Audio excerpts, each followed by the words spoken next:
Give your sister your penthouse as a wedding gift, my father said into the mic, his voice booming over the chandelier's steady proud. 200 guests froze mid-toast. My mother's smile didn't flicker. Charlotte blinked, pretending to be surprised. I stood there holding my glass, every eye burning into me. The music had stopped. Someone whispered my name. Then a man I'd never seen before rose from the crowd and said, calm but sharp, touch her assets again and you'll lose yours. The hall went silent, my father's jaw locked. Before I tell you the rest, tell me where you're listening from, so I know I'm not alone. I used to think silence kept the peace, that if I smiled at the right moments, nodded at the right times, and never let my voice shake, my family would finally see me as one of their own. But peace built on silence cracks fast, especially in a house like ours. My parents loved appearances. My mother Carol believed perfection could be arranged like centerpieces, carefully trimmed, polished, and shown off to the world. My father Richard lived for applause. Charlotte was their masterpiece, the one who could do no wrong. And me, I was the line item they couldn't brag about but couldn't afford to lose. When people asked about my job, my mother would laugh lightly and say, Isabella works somewhere in finance, I think. She never mentioned that I was vice president of Asia-Pacific Development, that my signature could move millions. To her, success only counted if it came with a husband attached. Charlotte, on the other hand, didn't need to earn her shine. She was soft-spoken, radiant, the perfect daughter. She'd call me her big sister in front of guests, like it was an accessory, a sweet prop to make her look humble. I played along.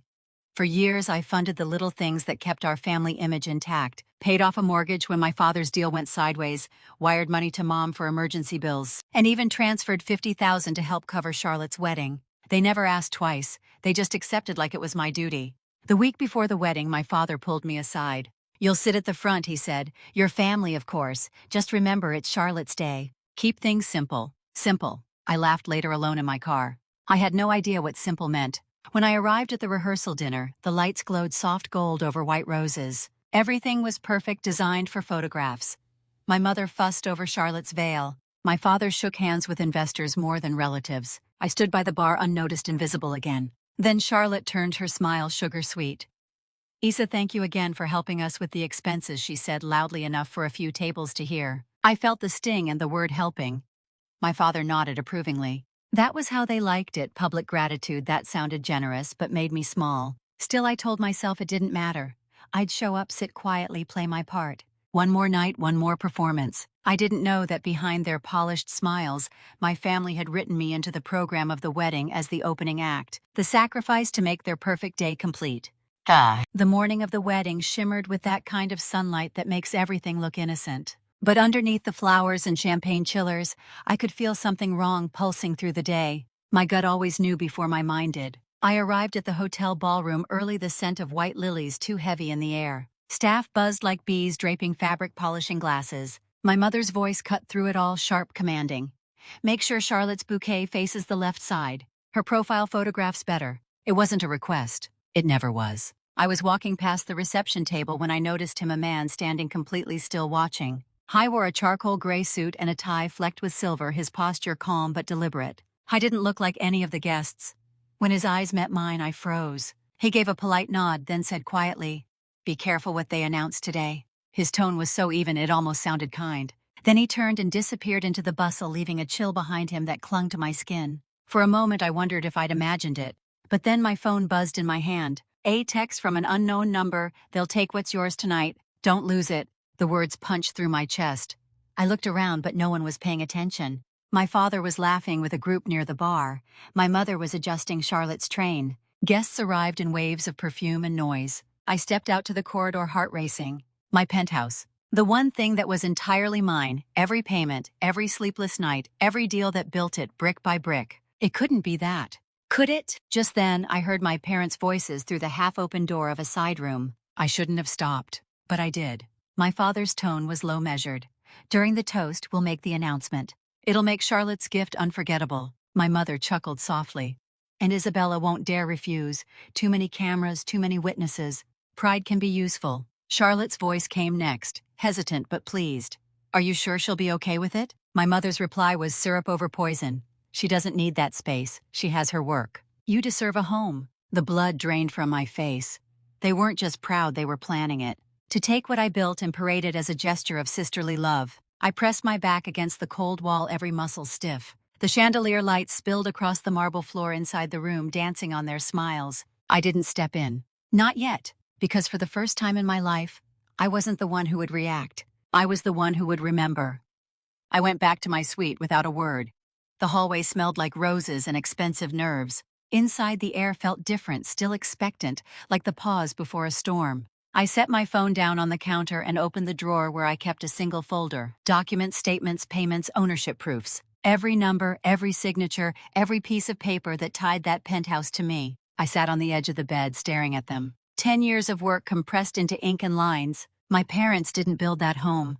They didn't stay up through time zones or chase contracts that nearly broke me. They only knew how to spend what they never earned. I forwarded the documents to my lawyer with one line: be ready at 8 p.m., ballroom A. No explanation, no emotion. Then I changed into a deep navy dress, clean, structured, unshakable. I wasn't going to blend in anymore. When I looked in the mirror, I barely recognized the woman staring back. My reflection looked calm, but beneath it was a blade waiting to be drawn. I fixed the diamond earrings I'd once bought to celebrate a deal that saved an entire department. That night, they would serve a different purpose, a reminder of who I was before they tried to take it away. Downstairs, the ballroom was already filling. The clinking of glasses, the hum of conversation, the soft strings playing in the background. It was all so polished it made me sick. I moved through the crowd, unnoticed, my heels tapping softly on the tile. I caught fragments of a gossip. Charlotte's wedding is perfect. Such a classy family. Isabella looks tense. They had no idea what was about to happen. Charlotte glided by in her gown, glowing under the lights. "Isa, I'm so glad you came," she said sweetly, her hand brushing my arm like we were equals. I almost smiled. Almost. Moments later, my father clapped his hands for attention. "Everyone, please take your seats for the toast." My stomach tightened. It was almost time. I moved toward a corner table, the one with the clearest view of the stage. The guests quieted, waiting for whatever grand announcement he'd prepared. He adjusted the mic, scanning the room, pride radiating from every inch of him. My mother stood beside him, glowing with satisfaction. I felt my pulse steady, not race. Whatever they were about to do, I was ready. I lifted my glass just enough to mask the faintest smile. If they wanted a performance, they were about to get one, just not the version they rehearsed.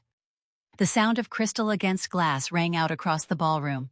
3 sharp taps that sliced through the hum of music and chatter. My father stood center stage, hand on the microphone, his silver cufflinks glinting beneath the chandeliers. "Before dinner begins," he said, smiling wide, "I'd like to say a few words about family." The crowd quieted instantly. Forks hovered midair. Charlotte stood beside him, the train of her gown cascading like a small river of white silk. My mother touched her shoulder tenderly, that performative affection she'd perfected long ago. I stayed seated a few tables away, watching. I already knew what was coming. But the human brain always clings to the smallest hope that maybe, just maybe, you misunderstood. My father's voice deepened.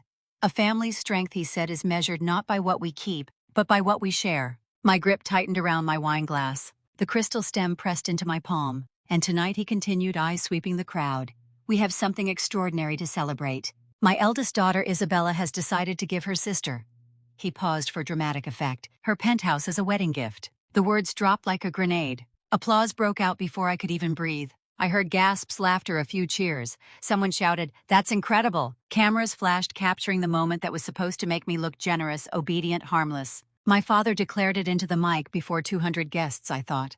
And I froze. I didn't stand. I didn't speak. For 3 endless seconds, I couldn't move. The air thickened, the smell of champagne turning sour. Charlotte pressed a manicured hand to her mouth, eyes wide with fake surprise. My mother's smile glowed with victory. "Isabella," my father said warmly, "come join us up here, sweetheart. Say a few words." 100 heads turned toward me. I could feel the heat of every stare waiting for me to smile, to play along. Instead, I took a slow sip of wine. The glass trembled only slightly in my hand. My father's grin faltered. "Come on, darling," he coaxed, the microphone amplifying his cheer. "Don't be shy." The music had stopped. My heart hadn't. And then a sound. A chair scraping against marble. At the far end of the room, a man stood up. The same man from that morning.